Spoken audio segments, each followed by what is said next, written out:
네, 시사 뉴스를 요약해주는 여자 클라입니다. 이번 한 주에는 어떤 이슈들이 여러분의 이목을 끌었을까요? 제가 키워드 3가지를 준비했거든요. 지금부터 시작합니다. 네, 첫 번째 키워드는 바로 마약장사병원 압수수색입니다.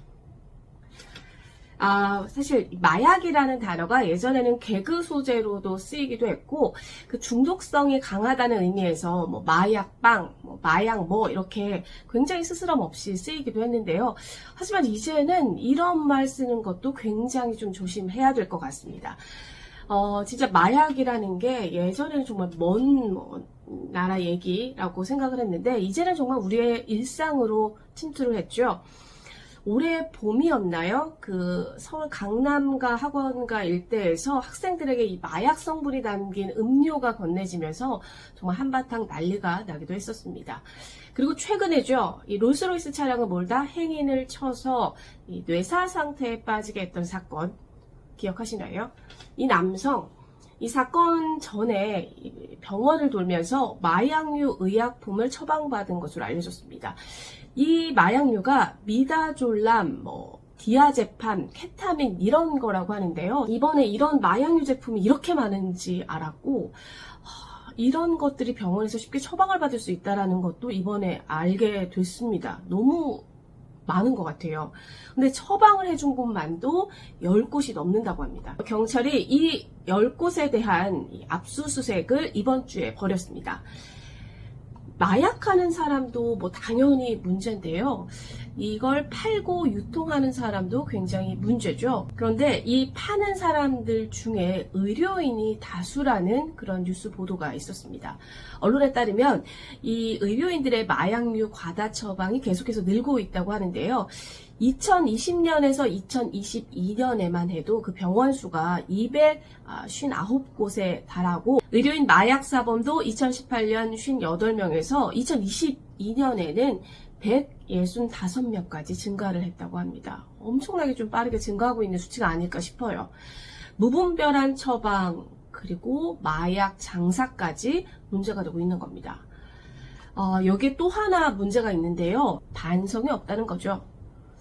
이러한 범죄로 실형을 받고도 무면허로 진료를 한 사례가 적발이 되고 있다는 겁니다.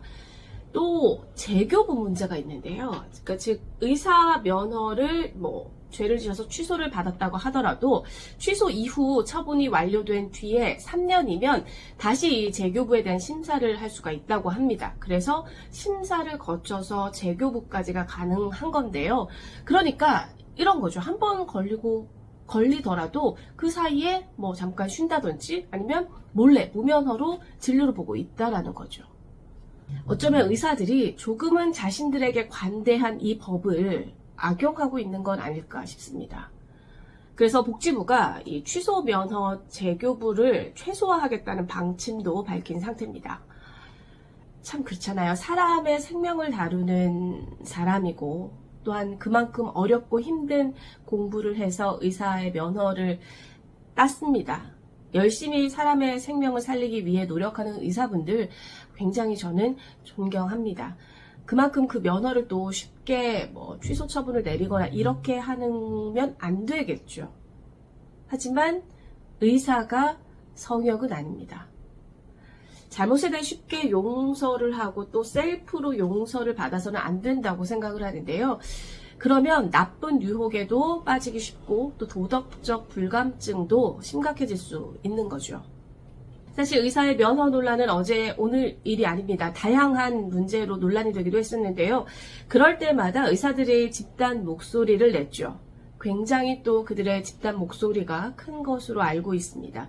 힘 있는 조직이기도 하니까요. 그렇지만 제 식구라고 감싸기만 할 것이 아니라 자성의 목소리도 좀 내야 되지 않을까 싶습니다. 네, 제가 두 번째로 꼽은 키워드는요. 바로 65,000원 교통카드입니다. 서울시가 내년부터 65,000원의 대중교통을 무제한으로 이용할 수 있는 그런 교통카드 정책을 시행한다고 발표했는데요. 이름은 바로 기후동행카드입니다. 내년 1월부터 5월까지 시범 실시를 한 후에요. 7월부터 본격적으로 정식적으로 도입한다고 밝혔는데요. 대상 교통수단은 서울의 지하철과 버스 그리고 따릉이도 포함이 되고요. 단 기본 요금이 다른 서울의 그 신분당선은 제외가 되고 또 인천과 경기 지역도 불가하다고 합니다.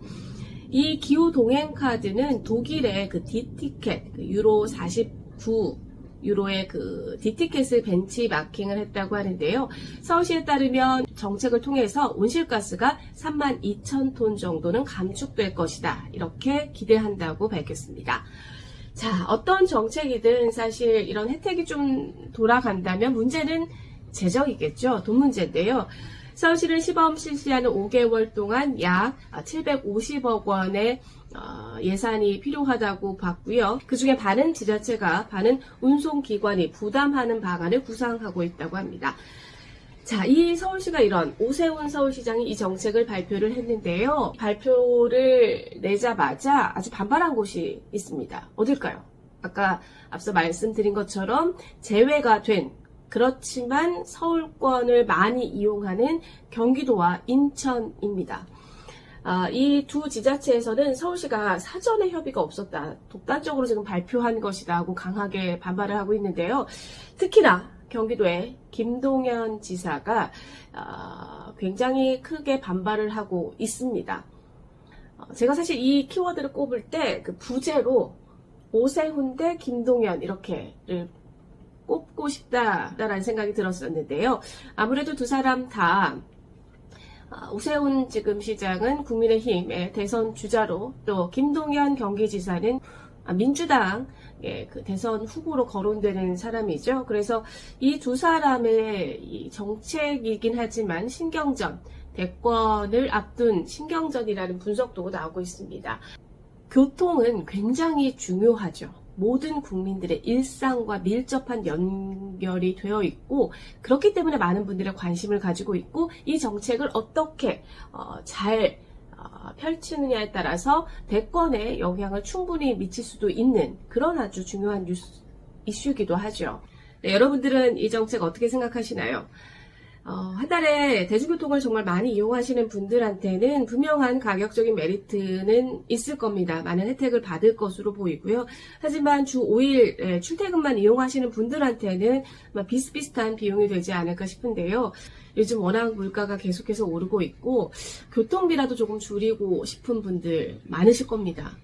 그런 분들에게는 좋은 혜택이 될 것 같다는 생각이 드는데요. 사실 이 정책이 성공하기 위해서는 결국은 관건은 이제 인천과 또 경기지역 같은 협조가 또 필수적인 게 아닌가 싶습니다. 경기에서 인천에서 서울로 출퇴근하시는 분들이 굉장히 많으시잖아요. 그런 분들에게는 사실 훨씬 더 교통의 이 부담이 큰 것도 사실이고요. 그런 분들에게까지 좀 혜택이 갈 수 있게 서울시가 경기도와 또 인천과 협의를 좀 잘해서 많은 분들이 혜택을 받으면 좋겠다는 생각이 좀 들었습니다. 네, 제가 세 번째로 꼽은 키워드는 바로 이재명입니다. 제1야당 대표인 이재명 대표가 단식에 돌입한다고 선언을 했을 때 이 키워드를 꼽을까 굉장히 고민을 하기도 했습니다. 벌써 단식을 한 지 이번 주 2주가 넘어선 시점인데요. 워낙 정쟁적인 사안이라서 고민을 좀 했지만 그래도 우리나라 제1야당 대표의 단식이기 때문에 원론적이지만 이더라도 한마디 정리 정도는 할 필요는 있지 않을까 싶어서 선택을 해봤습니다. 여러분들은 제1야당 대표의 단식 어떻게 생각하시나요? 정치인에게 있어서 사실 단식이라는 건 마지막 저항 수단이기도 하죠. 하지만 이번 단식을 놓고는 여러 말들이 많습니다. 168석이나 되는 제1야당 대표라는 점, 또 본인의 사법 리스크가 있다는 점에서 그동안의 그 정치인들의 단식과는 좀 차이가 있는 상황이다. 이런 지적들이 있는 거죠. 그럼에도 불구하고 현재 주말 지금 이번 주만 해도 단식을 이 대표가 한 지 2주가 넘은 상황입니다. 건강이 굉장히 위험한 상황이고요. 또 어찌됐든 지금 현재 집권 여당은 국민의힘이죠. 개인적으로 좀 이제는 협치의 모습을 보여줬으면 좋겠다라는 생각이 듭니다. 국민들은 하루하루가 팍팍합니다. 정치권에서 국민들이 먹고 사는 이 현안에 대해서 좀 더 관심을 갖고 현안에 대해 관심을 갖는 모습을 언론을 통해서 좀 보여주셨으면 좋겠습니다. 네, 제가 이번 주에는 좀 일이 있어서 주말에 짧게 요약을 해봤는데요. 다음 주에는 좀 더 풍성한 다양한 소식을 가지고 찾아뵙겠습니다. 이번 한 주 마무리 잘 하시고요. 저는 다음 주에